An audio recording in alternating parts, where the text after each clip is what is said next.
Antes do tempo, havia o silêncio. Um silêncio profundo e pleno, que não era vazio, mas expectativa pura. Então, a primeira lâmina de luz dourada cortou o horizonte púrpura. E com ela, um suspiro percorreu a terra. Era o suspiro do mundo despertando para seu drama mais ancestral. Este não é um lugar para corações tímidos. Este é o palco onde vida e morte dançam uma valsa eterna, onde cada sombra esconde um soberano e cada claridade uma presa em potencial. Aqui, o poder não se herda, conquista-se com sangue e instinto.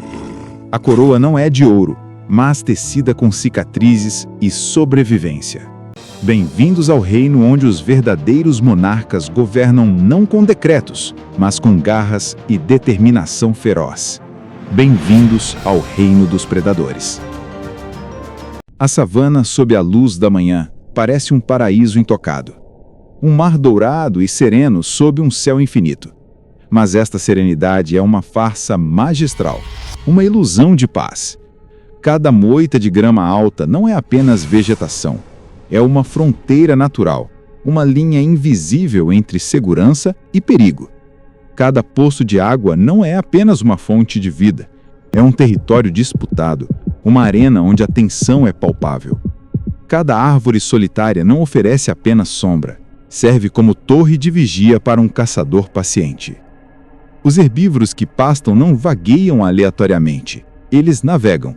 Seus caminhos são rotas comerciais de sobrevivência, traçadas através de gerações para evitar os domínios de caçadores específicos. O cheiro pungente de um leão numa rocha não é mais que um odor, é um aviso pintado no ar, uma placa de entrada proibida. Os arranhões profundos num tronco de acácia são a assinatura de um soberano. Esta terra é minha.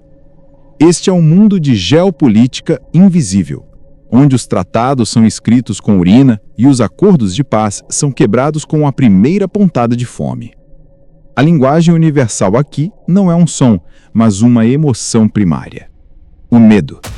É o medo que modela o comportamento da manada, que mantém os jovens rigidamente no centro do grupo, que faz o coração de uma gazela bater como um tambor de guerra ao mais leve ruído na vegetação. E é a ausência desse mesmo medo que define o predador de topo. O leão que caminha com passos pesados e deliberados não conhece o pavor de ser caçado. Sua arrogância é seu direito divino, conquistado com cada batalha vencida. Esta tensão constante, este campo de força de ansiedade, é a verdadeira atmosfera do reino. É uma peça de teatro onde todos os atores conhecem seu papel de cor, e o enredo, embora previsível, é sempre uma tragédia para alguém. O ar próprio parece carregado com esta verdade fundamental. Aqui, alguns nascem para caçar, e outros para serem caçados. Ele emerge da penumbra como o próprio sol se materializando. O leão, Panteraléu. Sua juba não é um simples adorno, é um halo de autoridade, uma armadura de prestígio tecida a partir de triunfos e sobrevivência. Cada fio conta uma história, de uma seca superada, de um rival enfrentado, de um território defendido com unhas e dentes. Quando ele se ergue numa colina, não está apenas a olhar para suas terras, está a absorvê-las. Cada centímetro quadrado sob seu olhar pertence ao seu domínio. Seu rugido não é um simples som, é um terremoto auditivo que sacode a própria savana, fazendo vibrar o ar e o solo. É um lembrete para todos, dos escaravelhos sob as folhas secas aos elefantes no horizonte, de que um rei reina aqui. Este som viaja quilômetros, penetrando na psique de cada criatura, uma declaração de poder, que é ao mesmo tempo um aviso e o hino nacional deste reino selvagem. Mas o trono é sustentado por um poder mais sutil e infinitamente mais letal: as leoas. Elas são a espinha dorsal do reino, a inteligência por trás da força bruta. A sua sociedade é um matriarcado elegante, uma irmandade de sangue e lealdade inabalável. A sua caça é uma coreografia da morte, uma dança coreografada pela fome e executada com precisão cirúrgica. Observe a coreografia mortal. Uma leoa, a mestra da descrição, rasteja pela grama. O seu corpo, uma extensão da terra. Cada músculo sob controle total. Outra flutua pela retaguarda. Os seus olhos, 2 discos de âmbar em chamas, a calcular cada movimento da presa, antevendo cada fuga possível. A comunicação é quase telepática. Um ligeiro movimento de orelha, um olhar trocado, um rosnado quase inaudível, que significa agora. E então, a explosão. É um furacão de músculos, poeira e determinação pura.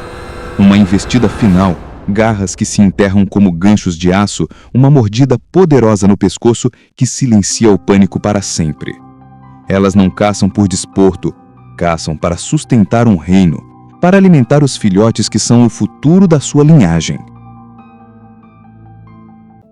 Porém, a coroa do leão é incrivelmente pesada. A sua vida é uma vigília constante contra pretendentes ao trono. Machos nômades, jovens e famintos, perambulam nas fronteiras do seu território, os seus olhos cheios de ambição e os seus rugidos um desafio silencioso.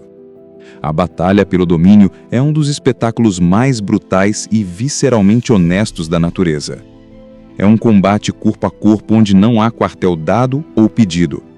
Garras que rasgam carne, dentes que esmagam osso, rugidos que são uivos de dor e fúria primordial.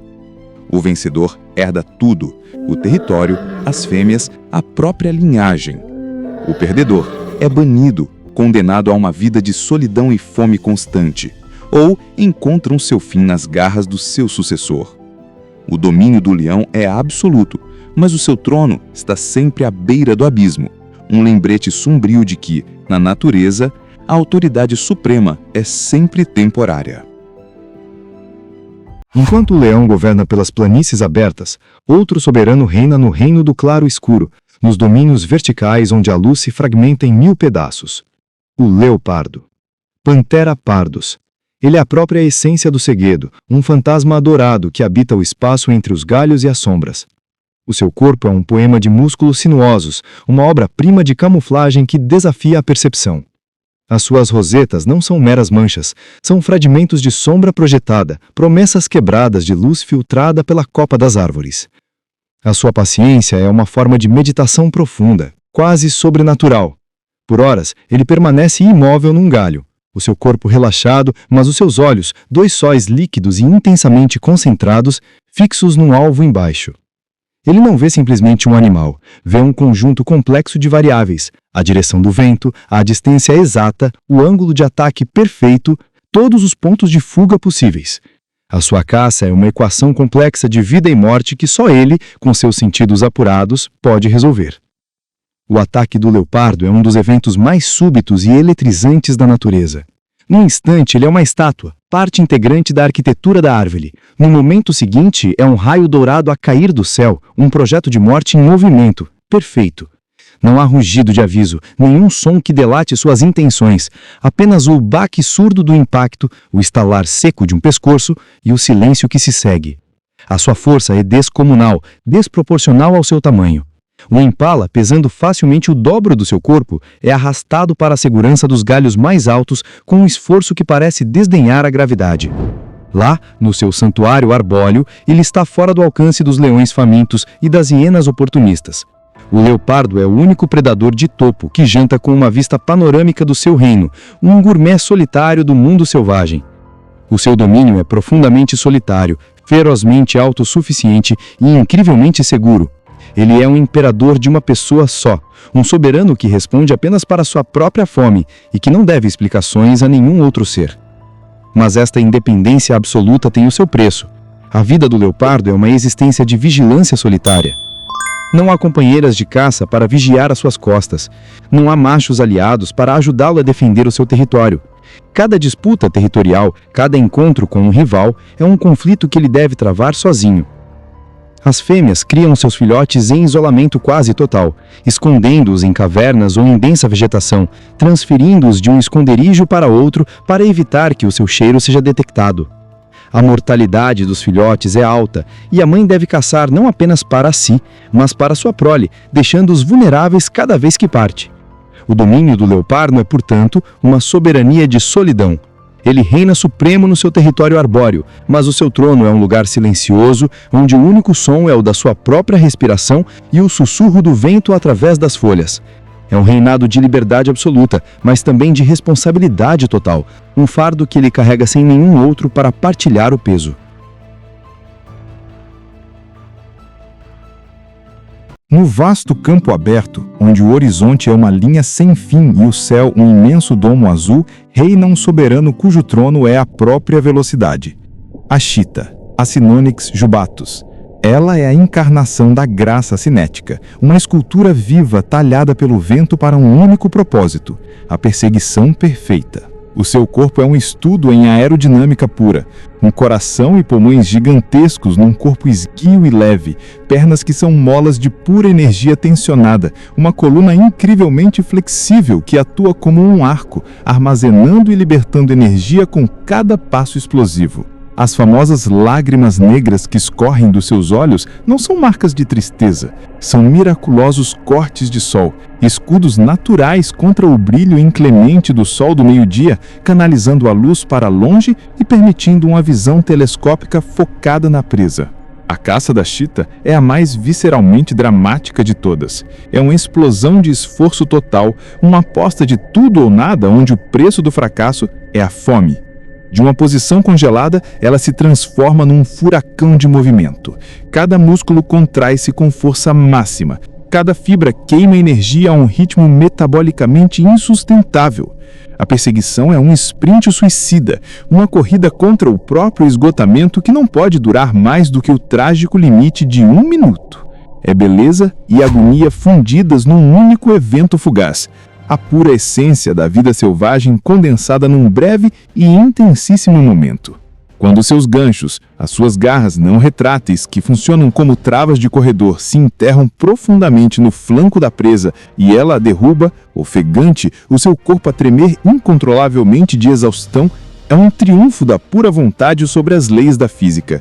É a vitória do mais rápido, não do mais forte.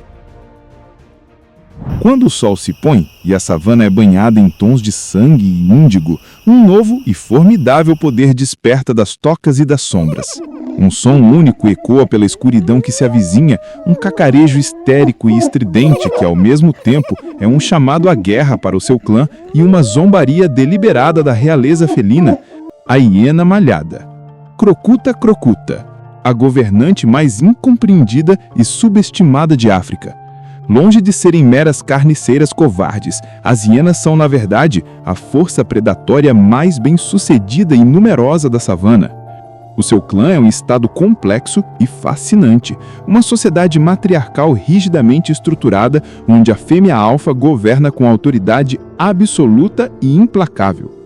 As suas risadas notórias não são sinais de estupidez ou histeria, mas sim uma forma sofisticada e complexa de comunicação vocal capaz de transmitir informações vitais sobre status hierárquico, identidade individual e o nível de excitação do grupo.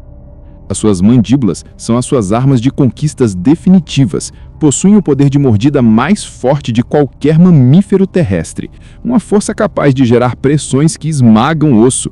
Elas não são simples lixeiros que se alimentam de restos, elas são as recicladoras supremas do reino, as grandes purificadoras. Capazes de esmagar e devorar integralmente os ossos mais densos de uma carcaça, elas absorvem nutrientes como o cálcio e a medula que nenhum outro predador consegue acessar. Elas garantem que nada seja desperdiçado, que cada último vestígio de vida seja meticulosamente devolvido ao grande ciclo. São as guardiãs do equilíbrio ecológico, as que varrem eficientemente o palco depois do grande drama da caça, preparando-o para o próximo ato. Conflito que o verdadeiro poder das hienas é revelado em toda a sua glória brutal. Um confronto entre um clã numeroso de hienas e um bando de leões é a batalha épica por excelência, que define a savana. Um choque de filosofias de poder. Não é uma mera briga por comida, é uma campanha militar estratégica.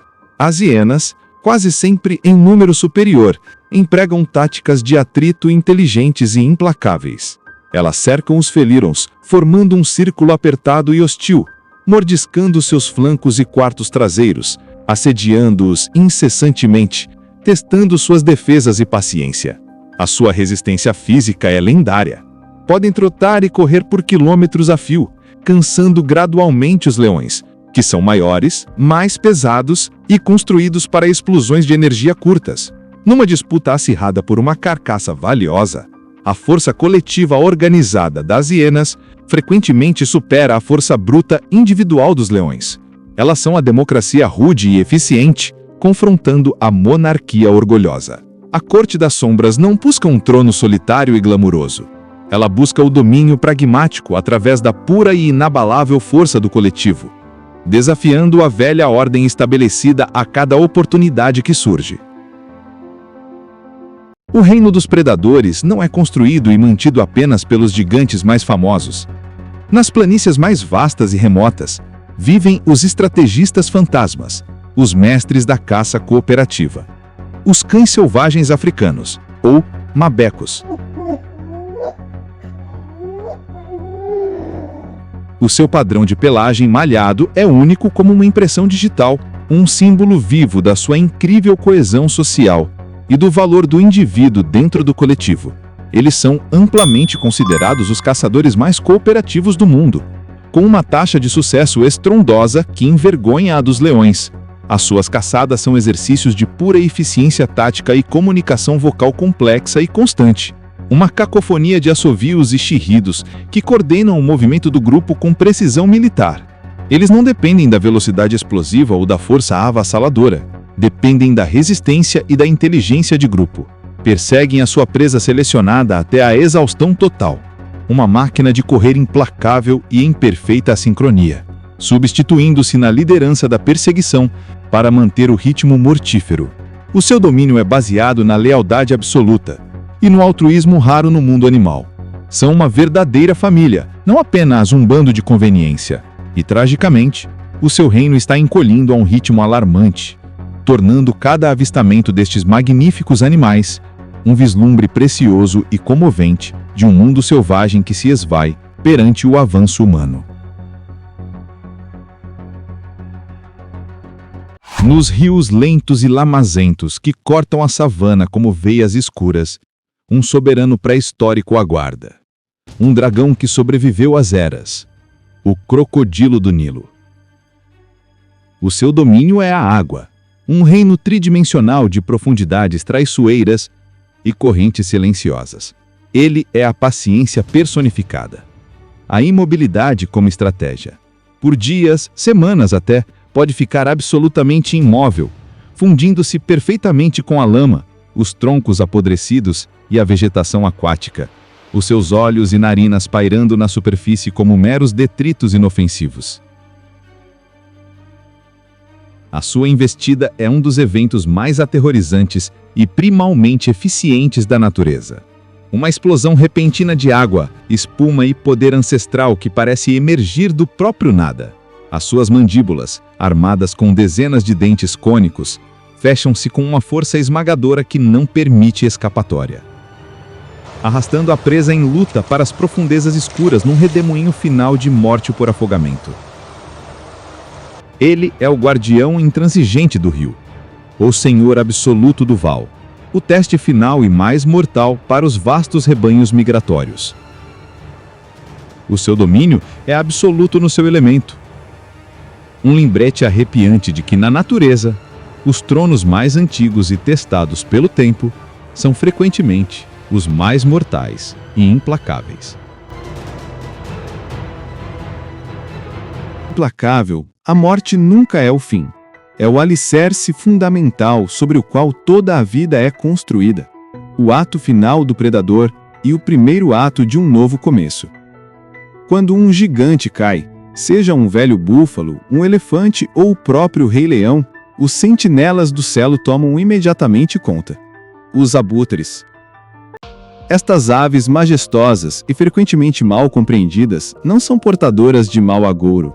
São os lixeiros divinos, os purificadores designados pela própria natureza.